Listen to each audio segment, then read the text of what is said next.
team. We come to practice, we practice hard. We take it, we be optimistic, and we gonna win games, bro.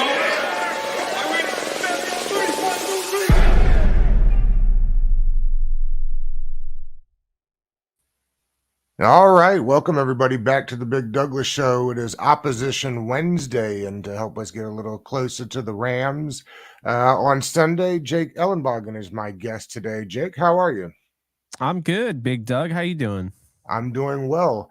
Did I butcher your last name? How close did I get? A little bit. It's Ellenbogen, but I appreciate you asking. There were only two ways to go there, and I should have hit the long O. Okay, all right. Let's see. You are a busy man. Your Linktree is jammed. How did you get started covering the Rams? Yeah, I mean, it starts. I've been a Rams fan my whole life. You know, my dad grew up in Irvine, California. Next door neighbors with Jim Youngblood. Moves to New York. I think it was his, I want to say sophomore or freshman year of high school. Great time to move away from California to New York, by the way. Yeah, you know, he meets my mom, raises me to be a Rams fan. You know, this is the team that I like more than any team because I have a bunch of teams that I root for all across sports. But you know, I just feel like, you know, football and the Rams, and then I'm a college dropout that didn't know what to do, and so I started making content. You know, whoever wanted to watch it, see it, read it, whatever, and I started, you know, putting it on you know, some forums and stuff, and you know, I guess people thought it was good, so it went from writing and starting Downtown Rams to then, you know, just audio, and then eventually video at the end of 2020. And really that's that's when it just took off. I mean, just doing now stuff with Bleacher Report and, you know, being on TV and things like that. It's been a lot of fun. No doubt. You prefer the podcasting to the writing? Yes, I still write. I write actually at Turf Show Times right now. It's funny, it all kind of came full circle. Turf Show Times and all the SB Nation pages have a fan post section, which is basically a forum where people can write articles. And it started with me writing a bunch of Ram stuff there, you know, kind of that summer that I dropped out of college. And, you know, one of the mock drafts that I wrote just absolutely took off. It was the third most viewed thing on SB Nation. Now, keep in mind, SB Nation, that's big. Right. So I was like, I didn't know this. And I had one of the writers on Turf Show Times like reach out to me and be like, yeah, dude, this is picking up some serious steam. Like, you're gonna have a lot of interest. Like, you can do this. And, you know, I started with Rams Wire a little bit. So yeah, I mean, it's cool to be back at, you know, Turf Show Times, kind of where it all started, and you know, writing all sorts of articles and stuff. But yeah, I mean, my bread and butter, I think, is definitely on camera. I got over the camera shyness very easily. So now it's just, you know, to me, it's second nature. And it's been a lot of fun because I've been doing interviews with draft prospects for a long time. I mean, going back to the 2017 draft, having George Kittle on, just being, you know, reaching out, being like, yeah, you have maybe the best tape I've ever seen from a tight end. Any chance I can interview you? And just said, yeah. So, you know, just to take that audio and eventually make a video has just been absolutely huge. And yeah, I wouldn't change anything I've done since. Where do you think we're heading as far as content creation goes? That's a great question. I don't know why more people don't ask that. I know everyone and their mother is starting to look at the vertical short form, and I gotta tell you, I get it, but I feel like it's a semi-fad.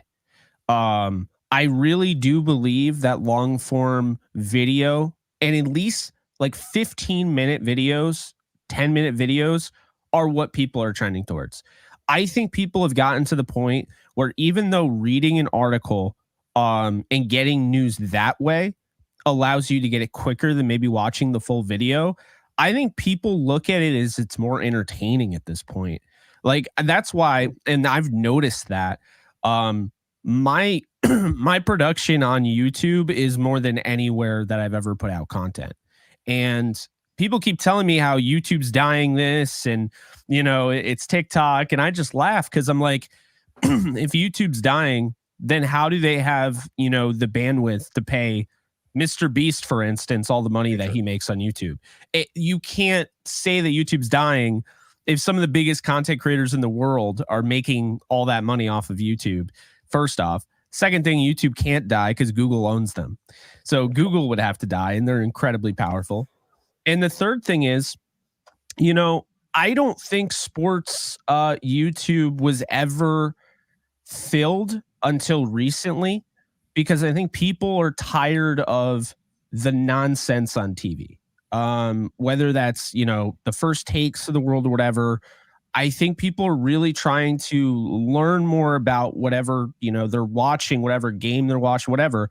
I think they're trying to be educated more. And I think a lot of us on YouTube, you know, or any video for that matter, you know, we're able to teach these, you know, the audience a little bit more about their team that they didn't know because they've just been watching this. And, you know, it's nothing against the team stuff either, because you do have those team videos, those team YouTube channels, but it's also not the same because it's kind of propaganda. I mean, they're telling you what they want you to know. They're sharing what they want you to know. They're talking about the players they want you to talk about and know. And, you know, they're not going to be the ones to be like, yeah, you know, our GM made a bad move. Like, they're not going to call out their own guys on staff. So that's up to like you, me, you know, some of the bigger one, Brett Coleman, who does a great job with, you know, all 22. I just feel like YouTube, you're getting more like, I mean, for anything, I mean, it's really on demand at that point. You're getting more than you're getting on, you know, one of those talk shows, whether it's on FS1 or ESPN. And that's really what it comes down to. And that's why I think, like, I understand, you know, the pandemic made people a little wary, like, oh man, this could be, I don't think so. I mean, I think there's a reason why Pat McAfee still has his YouTube live stream. Like, he would not get rid of the exclusivity. And now you have all of these companies that want to move away, whether people realize it or not. They want to move away from the studio stuff. They want to do off-site filming. They want to do off-site live streams. I mean, this is kind of where we're headed. And if you're already here, great, like you and I, this great. It's already out here. But if you're not, I suggest, you know, this is your wake-up call. If you're a content creator, get in on this, because look, there is nothing wrong with doing the short-form content. I do that. But you also have to have other stuff, because if that is a fad, and I'm correct, and this ends up being the silly bands or the planking or whatever, you are going to regret not switching, or at least preparing yourself for, you know, this, because give me the sustainable thing all day. I don't need 2 million followers and then to have all those. It's not translatable over to YouTube because I'm only making 5-second content. See what I'm saying? No. If you restarted, if you started fresh, if you started the channel today, and I know you said, you know, you wouldn't change anything, but if you could take kind of what you've gathered and you started, what would you tell somebody that's starting a channel today the best way to get it rolling? Yeah, that's actually a great question, and I did lie. I would change something, but but I'll say this. I would stress 100% wholeheartedly stick to one niche. I mean, if it's the NFL, then you got to do the NFL, right? But maybe if you're doing the NFL, look up and kind of research what's being talked about. I know you have your platform, and trust me, I'm one of those people. Like, you want to say what you want to say, but just because you are thinking, man, this is a topic that needs to be put out there, you might not have the audience to get that out there right away. So build up to that point. If everyone and their mother is talking about Dak Prescott and Brock Purdy, do a video on that. Now that's a really hot topic between those two for MVP. So do that video and get yourself out there before you start trying to argue that the sixth, you know, best running back in the league is the best running back in the league, because no one is going to care if they don't know who you are. And so I think that's a big thing there if you're doing like NFL, for instance. But if you're doing just like a team, stick to the niche. Because I'll tell you right now, this channel that I do has over 20,000 subscribers. It's called Jake Ellenbogen, but in reality, it's a Rams channel now. And it's because I've learned from my mistakes is that, unfortunately, YouTube, as great as it is, does penalize you because they're trying to have a really user-friendly interface. and they're trying to help you, but they're also trying to help the user, trying to, keep them on the platform. They can't recommend your channel if you're one day, talking about Loki, in the MCU, like I did like a review of the show. And then on another, I had a horror podcast. And then on the other, I'm talking about the Rams, and then I'm talking about the Yankees, and then I'm playing video games. It's like, YouTube's like, who do I recommend this to? There's nobody. No one cares about all of this like simultaneously. So I would just say stick to your niche. It's something I'm doing now where all the Ram stuff I'm doing there. I have other projects I'm doing, but I even took my NFL show off my channel because it wasn't getting the same pull as the Rams content. So now I have just, a Rams channel that gets recommended to Rams fans, and the growth is starting to get really big because I've kind of simplified it. It's like you want to do all this stuff, or maybe you don't, then you're in a great spot. But if you're like me, I want to do all sorts of stuff, but you have to find a way to do that doesn't hurt yourself at the same time. It's great to be multifaceted, but if you're not, a master of one thing and you're a jack of all trades, you're limiting your potential, you're limiting your ceiling. And, pound for pound, guys will be up here because they're great at one thing and they're not good at anything else. You'll always be kind of around here because you don't have that one great thing that you're great at. So focus on just one niche, I would say. One team. If you want to do another channel, I know people kind of say, you should focus all your time on the channel, but I think it's really worth it. If you really feel like you have something big here and you have two teams, do two separate channels. I couldn't. That's one of the things. I think you're right. And I tried to do that when I first started. I wanted to do like all the DC sports. And we did that, and it was cool. And I wanted to do music, and I wanted to do, but you're right. I think it confuses. The algorithm already confuses me. So if you confuse the algorithm, you're in big trouble. And so I think you're exactly right. Like we just do Commanders on the channel now for the most part. I think if I wanted to do a complete NFL show, I'd move it to a different channel. To your point, I saw that you're on Kick. Are you just streaming like video games there? Or are you thinking about moving your sports content there? So currently it's, lately it's just sports content. I do my live stream after every Rams game, and I always put that on Kick. So I multi-stream with Kick and YouTube. Kick is something that, I'm really trying to get going. I made a lot of money off Kick, just like not even having that many viewers on there. So I just feel like it gives you the best chance with their 95-5 split to make something. And like my biggest thing is like I couldn't justify playing hours upon hours of video games if I wasn't making money doing it. So, I started monetizing it.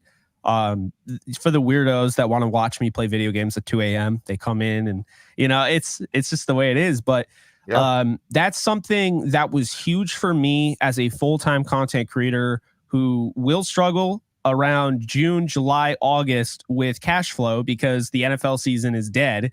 It is a great way to kind of keep going, make something on the side. But then also, there's nothing wrong with multi-streaming. People will say it's bad. It's not bad. It is what it is. So when I do my Ram shows, I do the multi-streaming on Kick as well.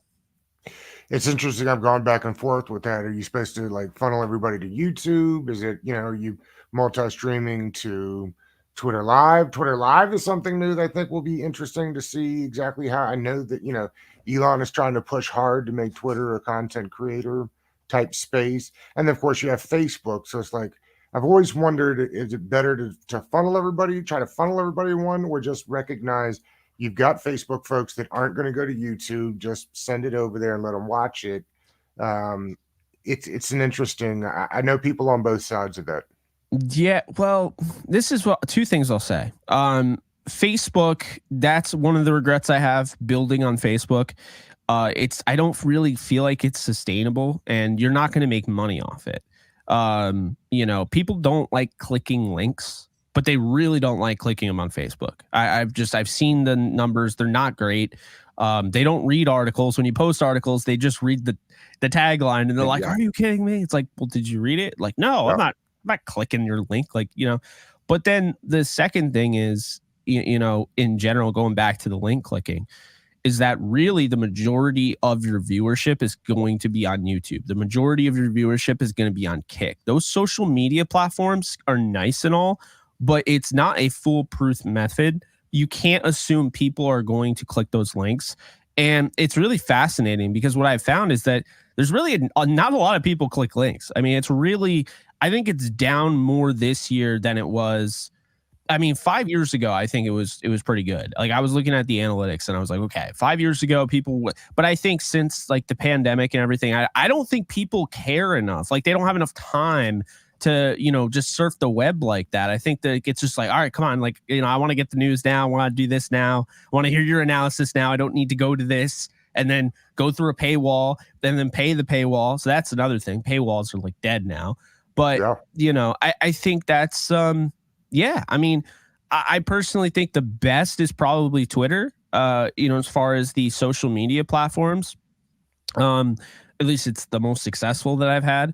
But I mean, my YouTube subscriber count has surpassed my Twitter followers. So, and I think a lot of people would say the same thing. I mean, there are a lot of people on Kick that have, 200,000 followers on Kick and they have 2,000 followers on, Twitter. And you're like, how? But like, if you really go all in on one platform, I mean, you can get really big. I mean, you could say, the criticism there is, how have you not managed to take 200,000 of your Kick followers and move them to Twitter?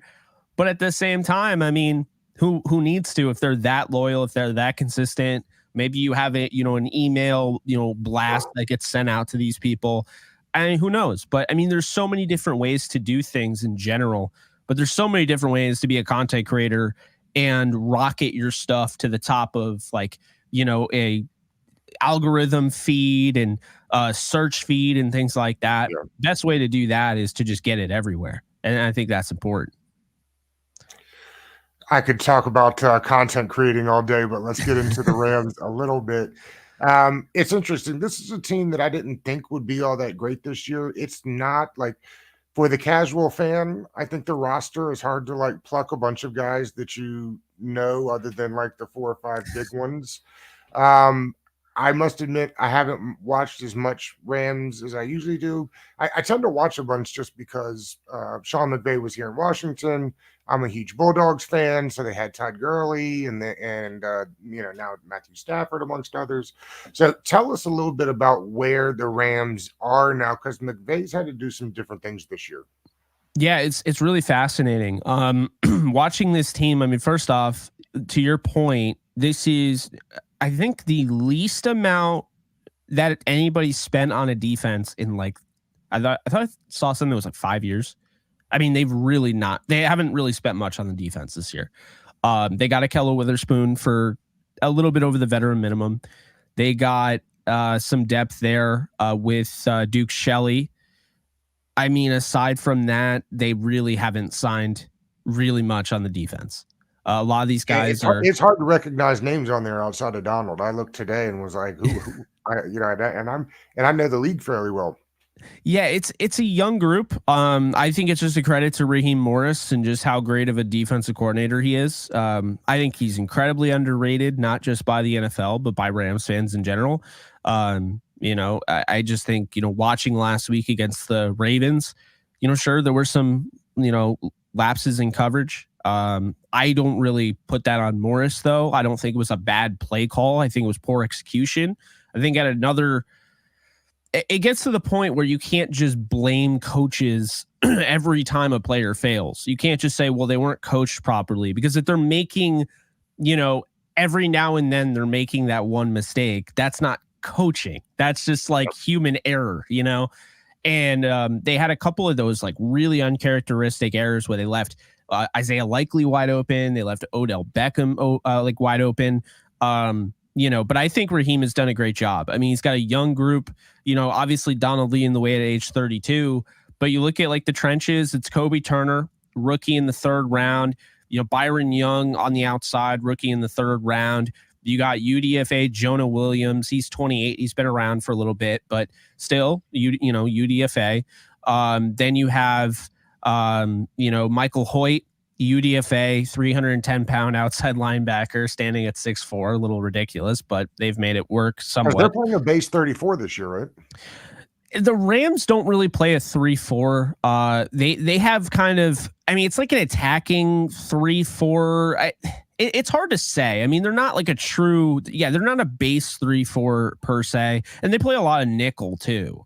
They really only have that one like linebacker out there. You will see Roseboom from time to time, but really, you'll see Roseboom when they're blitzing Ernest Jones, which he leads the NFL in pressures for inside linebackers this year. You'll see that, but I think for the most part, you're going to see, Kobe Durant, as that star position, and you only see one inside linebacker. Bobby Brown has been pretty big for them, 4th round pick from a few years ago in the trenches. They don't have a lot on the outside. This team let Leonard Floyd go. If they had any way to keep him and say under the salary cap, they probably should have, because I don't even know what would be with this team. I got to say, I give a lot of credit to the secondary. There hasn't been a ton of pressure this year for this Rams defense. It's really been Aaron Donald, and then they, blitz Ernest Jones, and maybe Byron Young has a really good game. But aside from that, it hasn't been, like the Rams of the past with Von Miller and, Leonard Floyd and all that. So the reason I give him a lot of credit is because of not being able to pressure the quarterback at a high rate, now the corners are going to have to, cover longer. And that's when Akello Witherspoon, who I mentioned, comes in, who should be a Pro Bowler this year, probably won't be because fan voting. But Akello Witherspoon has been outstanding. He's 3rd in the league in reception percentage allowed, and he's 7th in the league in targeted passer rating. He's kept everybody in the league under 70 yards that he's gone up against this year. And really, the only game that he struggled against, I believe it was just DK Metcalf. He's done a really nice job against just so many great receivers, Jamar Chase, AJ Brown, so forth. So, I think what he's been able to do, the confidence he gives the coaching staff, they've allowed him to kind of stay on an island most plays where he doesn't have that safety help over the top. What that does is now it allows the safety to apply some pressure and send him, with a blitz, or have him underneath for some run support. Obviously that never hurts either. But I think it's been huge because they've been asked to cover for so long. We saw it against Lamar Jackson. Even still, like, this team generated 29 pressures last week against Lamar Jackson, and he still looked like he had all day to throw. Now, I won't get into why, because they could have thrown a few holding penalties, if you know what I mean. But Lamar had all day to throw, and that because of that, those corners are really stretched out thin, where now a play that takes maybe 5, 6, 7 seconds is now taking 13, 14, 15, and so forth. And, you got these long developing plays, so they're covering deep down the field. And a lot of these receivers, they know how to, move and get out because they know who their quarterback is. This guy is the king of working off script. So you have to be, cognizant of that. And Zay Flowers is, and Odell is, and, these guys are explosive. It's not an easy job. And so, I've just been really impressed, with Akello. I think Darion Kendrick, who starts across from him, I want to see more from him. I feel like there's some good things to like as a 6th rounder from last year, starting his 2nd season. I think he's made some great strides, but, he's penalized very often.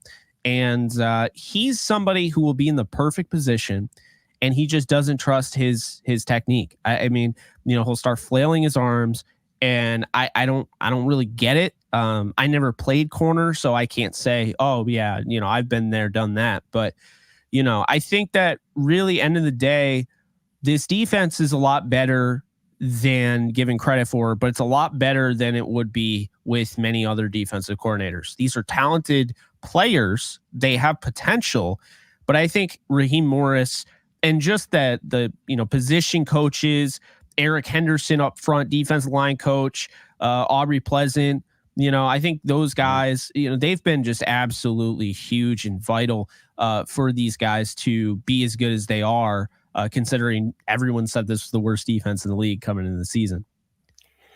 Yeah, they deserve a lot of credit particularly I think maybe Les Snead, because they sold up for the Super Bowl, and it felt like they were going to have to start over again.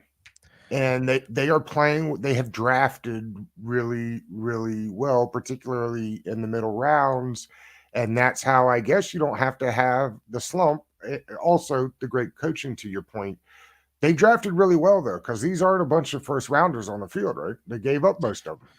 Yeah, I mean the only first rounders on the team are Aaron Donald and Matthew Stafford, I believe. So Right. And I mean Matthew that's Stafford was drafted in the first round by a different team. yeah, exactly. So it's been fun, and it's kind of the connection I have to this team is so different than some of the other teams because you kind of get used to winning. When you're, you have a 13-3 team and you have the 12-5 Rams team that won the Super Bowl, and you're kind of like, you expect to win every game. And I feel like last year kind of humbled a lot of Rams fans into like, this isn't just you hop on for the ride and this is Belichick, Tom Brady. Like, they might fall off a little bit. And they certainly have from the Super Bowl team. But I got to tell you, the way they played the Ravens last week, the way they blew out the Browns, the way they blew out Arizona, who went on the road and blew out the Steelers, it tells me that the Rams right now are one of the hottest teams in football. They're peaking at the right time. And in a league where really everyone is fighting to not stand out. I mean, really, the league looks like it's trying to hold itself back. Like all these teams are like, oh, the Dallas Cowboys look unstoppable and then they lose. Or the Eagles, oh, they can't be beaten. They get blown out back-to-back weeks. No one is really standing out. You could say the 49ers, they look hot right now. They also lost 3 straight. And if, Trent Williams goes down, what is that team? Because I saw 3 straight losses without Trent Williams, and then you look at, the AFC and it's like, man, Lamar Jackson's coming up right around the time of the year where he always seems to get hurt. If they lose Lamar Jackson, is that team good enough to win a Super Bowl? I don't think so. So, obviously a lot of like what ifs and stuff, and I don't want anybody to get hurt.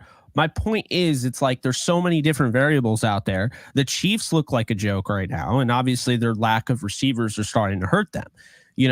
The Bills now, it's like people had them dead in the water. Now they just got a big win, but was it a big win? Are the Chiefs even good? I mean, these are the things that we're asking ourselves. Who's good in this league? Who's not?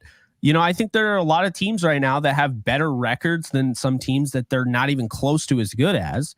The league is probably the least balanced in terms of schedule in years because, I just saw Warren Sharp shared it back in May, and I just happened to, gloss over it the other day. Like the Rams play the second fewest rest days this year, net rest days. The 49ers play the most. The Jets play the most rest days. It's like, it's so unbalanced, things that like the NFL could have done a better job with. So when you have an unbalanced schedule, you have teams playing the toughest schedule and they have 6 wins like the Rams.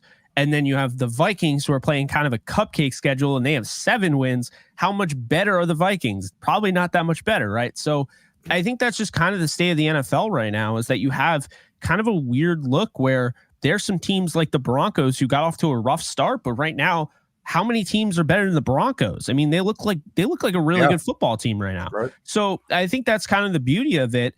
As long as, you could take care of business, as the Rams, these upcoming 3 games are huge. I mean, you could clinch a playoff berth if you win 3 straight games and not have to worry about the finale in San Francisco, which seems to be ridiculous that they scheduled that.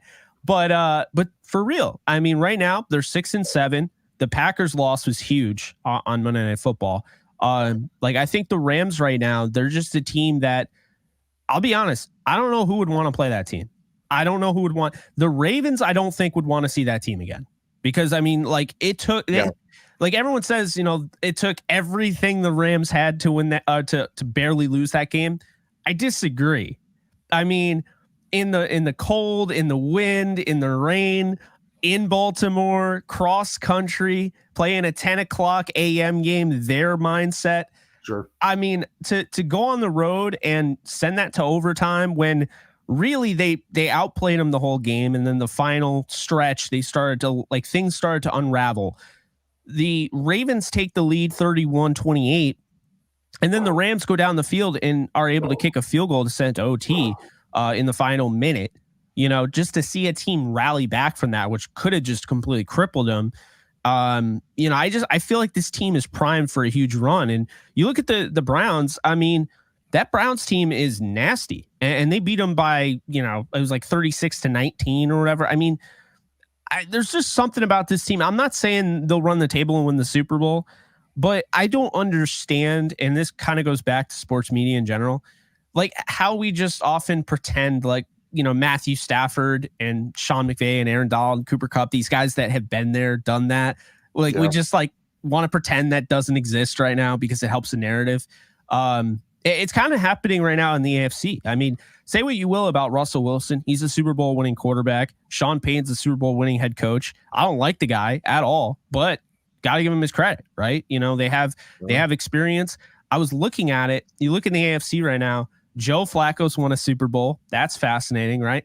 Sean Payton, right? And then you look at the NFC, it's like the teams that have a head coach that has won the Super Bowl. Mike McCarthy, Sean McVay. That's it in the NFC right now. And then you look in the playoff picture, of course. Then the quarterbacks, Matthew Stafford, Carson Wentz. That's funny. Right. They're both on the Rams. Like, that's right. you know? So it's bizarre because I feel like this is such a huge opportunity for the Rams. I mean, the loss last week sucked, but this is such a huge opportunity to just finish strong. You don't have to like go in and just absolutely break the will of the Commanders this week. Just have to get a W. You have to get 3 W's in a row. You do that, you'll be in the playoffs in all likelihood. And won't have to worry about week 18. But who knows? Maybe you will have to worry about week 18. Regardless, you got to take care of business. Let's always wrap these Wednesday shows like this. If Ron Rivera came to you, Jake, and said, what is the key to beating the Rams on Sunday? You'd tell him what? Well, you got a guy in Sam Howell that can stretch this defense out, that can keep them honest. Now, he's got to have time to do it.